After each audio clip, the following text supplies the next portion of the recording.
Hello everyone, we are already in the fourth video in this particular channel that you've subscribed to. Just as a reminder, this channel is meant to aid students for the IELTS writing test, and so far we've begun with task 2. And just as a reminder as well, task 2 is a writing exercise which requires you to write a minimum of 250 words at a running time of 40 minutes, with the remaining 20 minutes being devoted to task 1, so that totals an hour for IELTS writing. And we are now calling this second task as argumentative writing. For this fourth video, we were supposed to talk of the kill and bury style. If you have seen the first three videos, video 1 actually talked about the A1 style. A styles really are argumentative essays which are used for one-sided question prompts. And if you'd like to find out what one-sided question prompts are, then please do return to the very first video number 1, wherein we talked about the A1 style, wherein the writer agrees to a one-sided question prompt. For video 2, we talked about the A2 style, and this happens when the writer disagrees with a question prompt. There it is. So, as the rule states, the writer should make sure to kill the arguments of the agree side. That will only happen if the writer disagrees with the one-sided question prompt. So that's what we now call the A2 style. That one came out in video number 2. So if you're new to this channel and you somehow clicked to this video first, then I do recommend that you go back to these first two videos.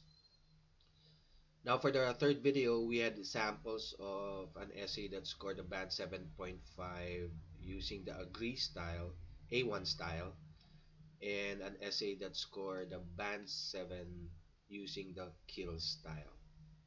I did promise that for the next video, video 4, we were supposed to do the kill and bury style.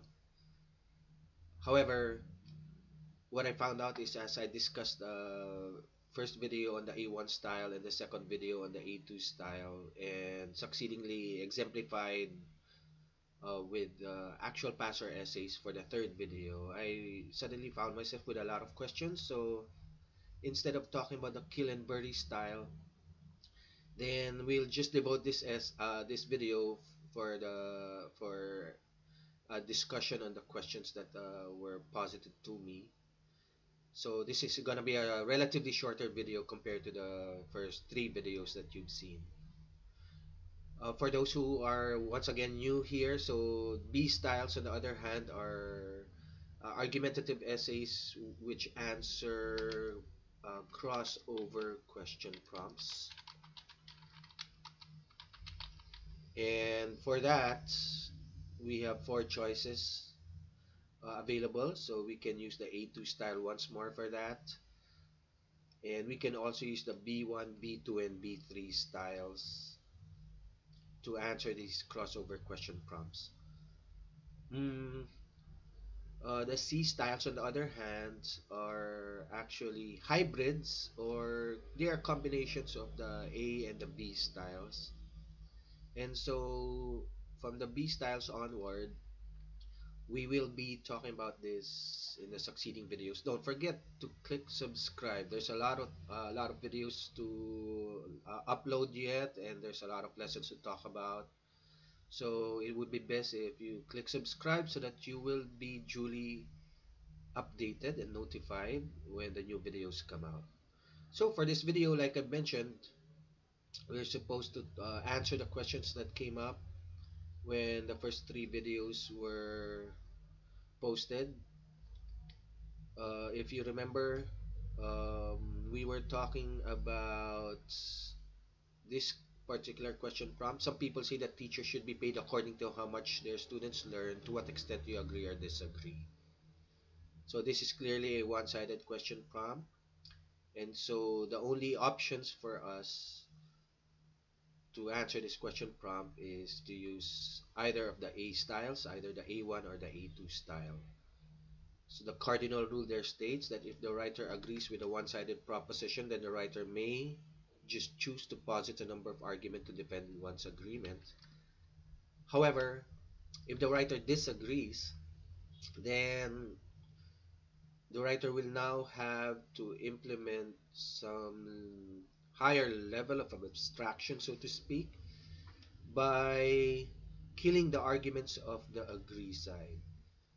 So, in other words, the writer cannot just simply posit a number of disagree arguments, but what the writer should do is to mention the arguments of the agree side first, and then kill the arguments of the agree side.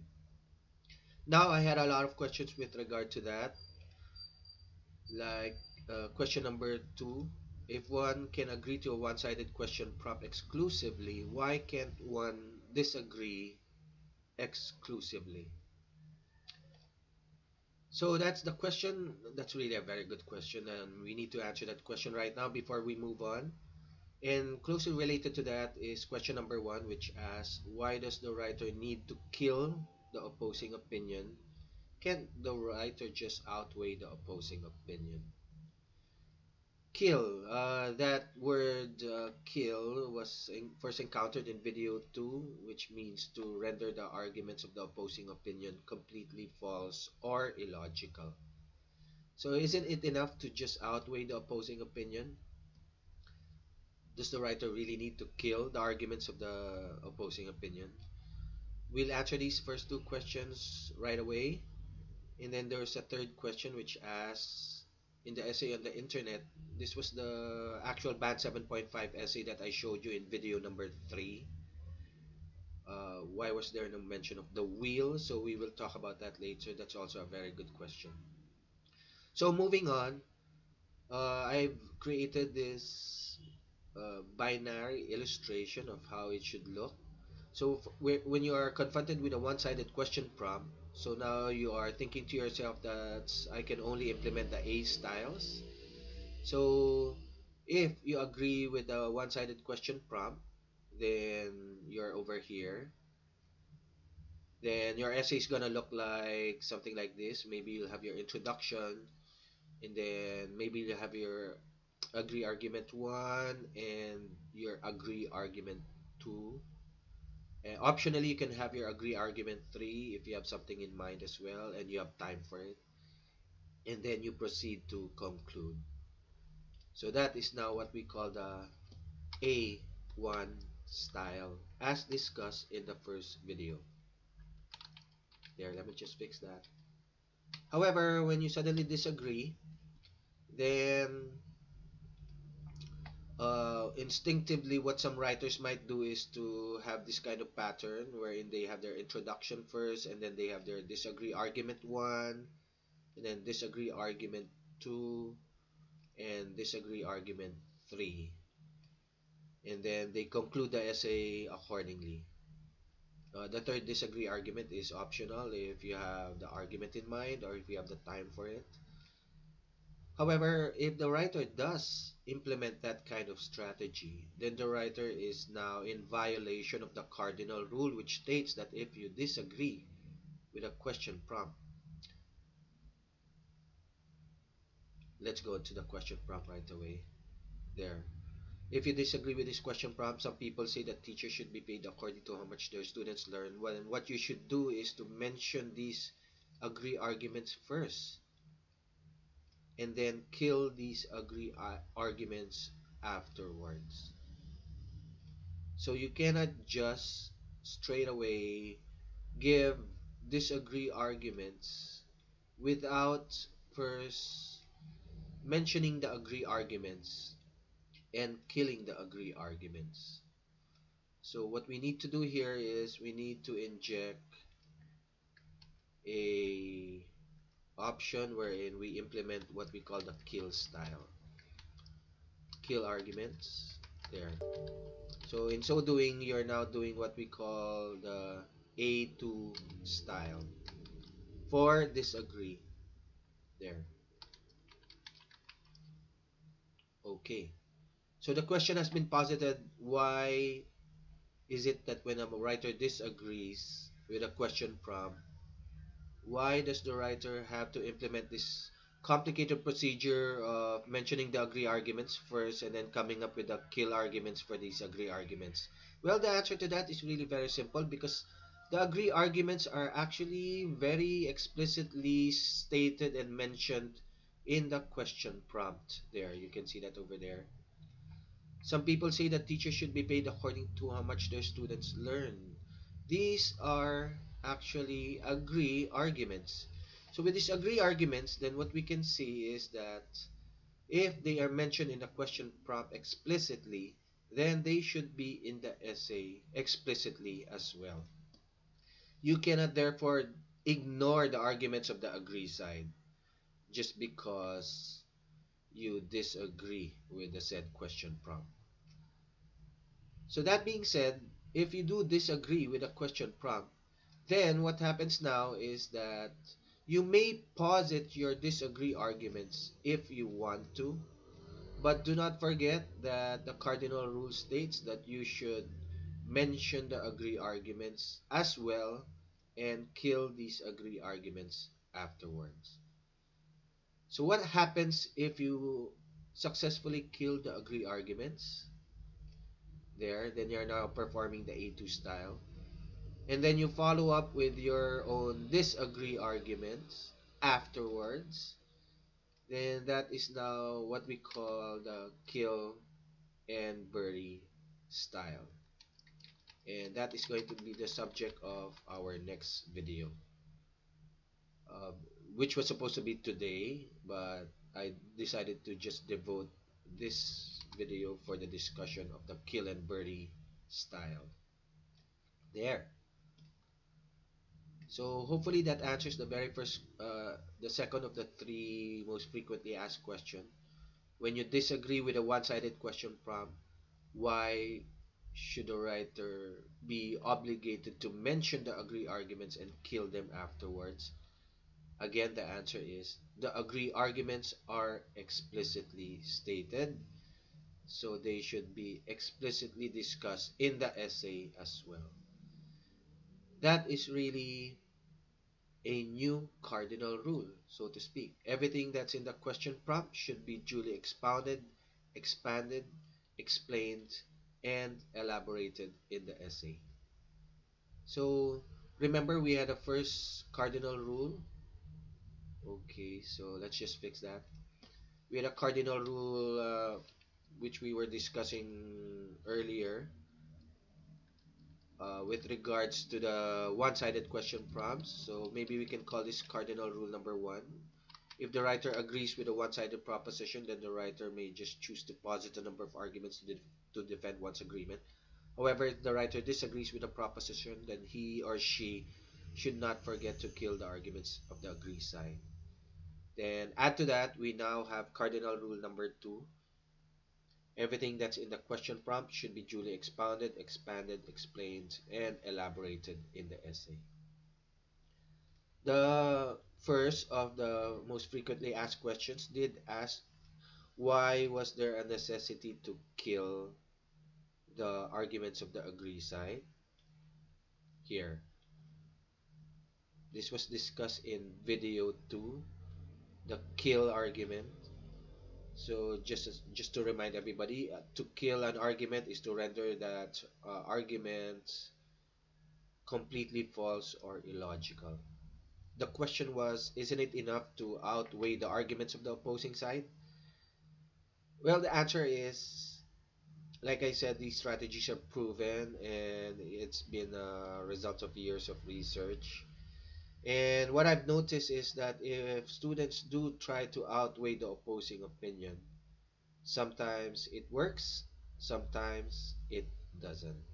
So the outweigh is really it's really not very reliable as an argument. So instead of outweighing the opposing opinion,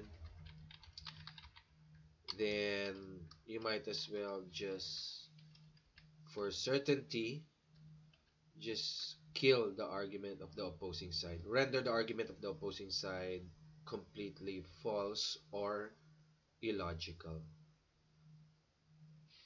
I hope that answers that question.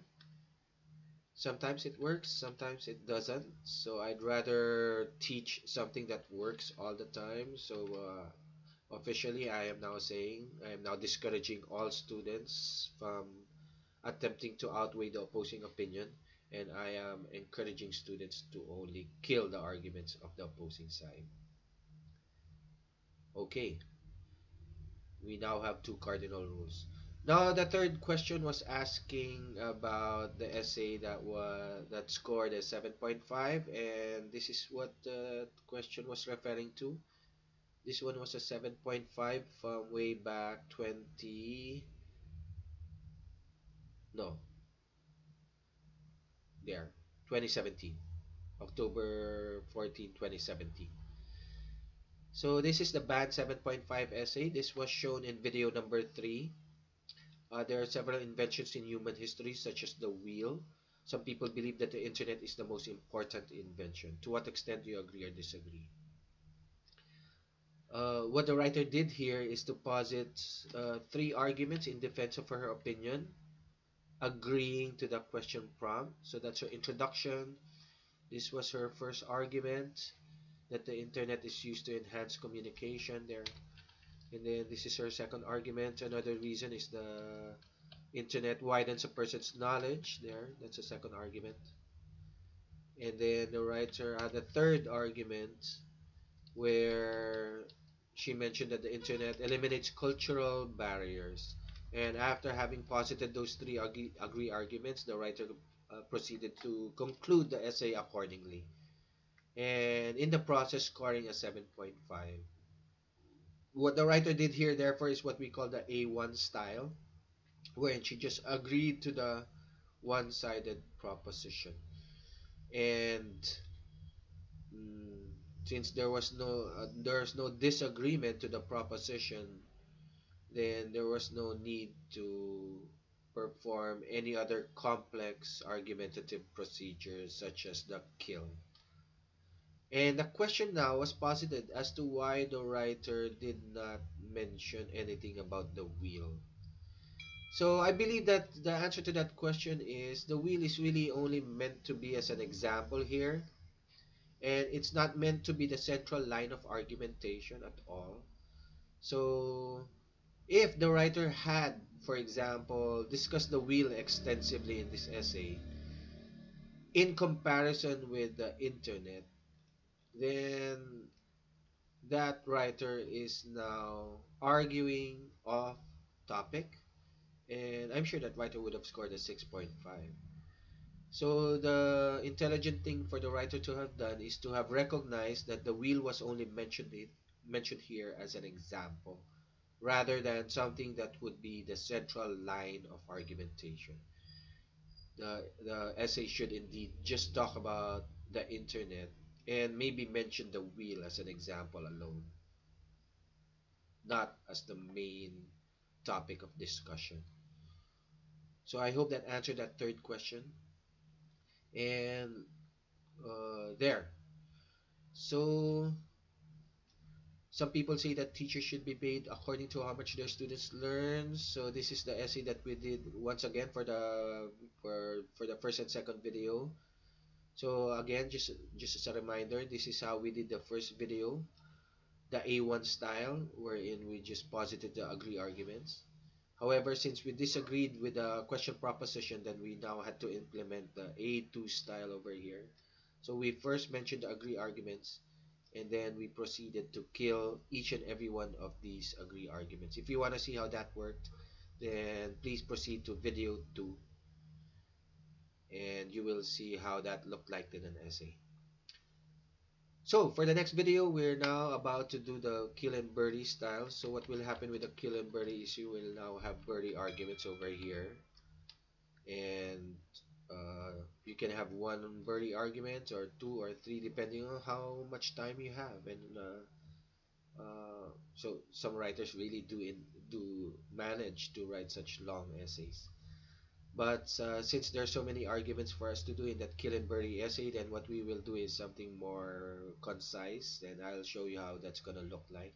Maybe we can have just all the agree arguments in one paragraph alone, and then all the kill arguments in one paragraph alone, and maybe we can have the bury arguments in a third body paragraph. That's the subject of the next video.